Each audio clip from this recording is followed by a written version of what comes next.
C&C Rivals. Love it or hate it, it's here, whether we like it or not.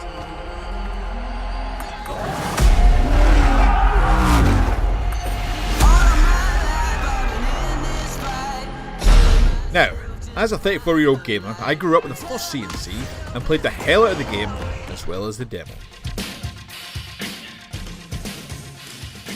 Command & Conquer was the game that solidified me as a PC gamer, and ever since that day I've been playing each and every other C&C that came out. That is, until 4. But that's more than enough about that terrible game. C&C was great. It paved the way for a multitude of other releases, like Red Alert. This time with a different plot to the first, but still a fantastic release by those guys over at Westwood Studios. Further games came and they were all favourably received, which leads us up to this point, C&C Rivals. Welcome, Commander. The Global Defense Initiative. Fans of the series were in anticipation at 2018's E3 for EA to announce some new game in the C&C franchise. But soon as they said mobile, our hearts sank.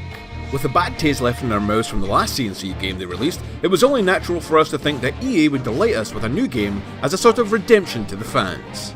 But alas, it wasn't, and instead it was a game designed for mobiles, and we all knew what that meant.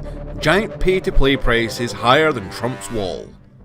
A few months went by, and it wasn't until a few weeks after it was released on the 4th of December that it popped back up on my radar, and I finally gave it a shot. The game has so much C&C crammed into it, while not playing anything like the previous ones at all.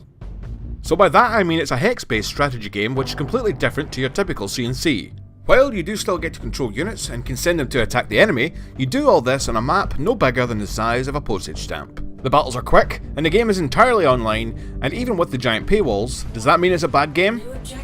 The game focuses heavily on the micromanagement of your troops, what to build to counter your enemy, and where to place your troops for the best attack and defense.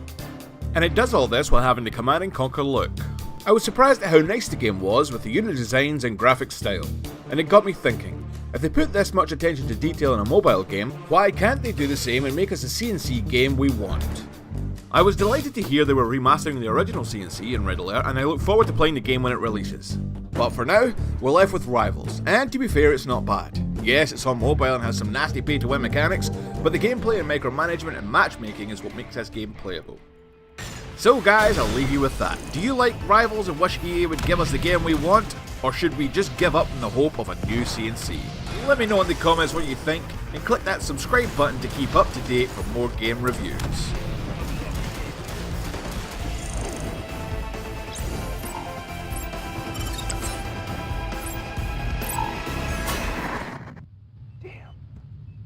You heard the man. What are you waiting for?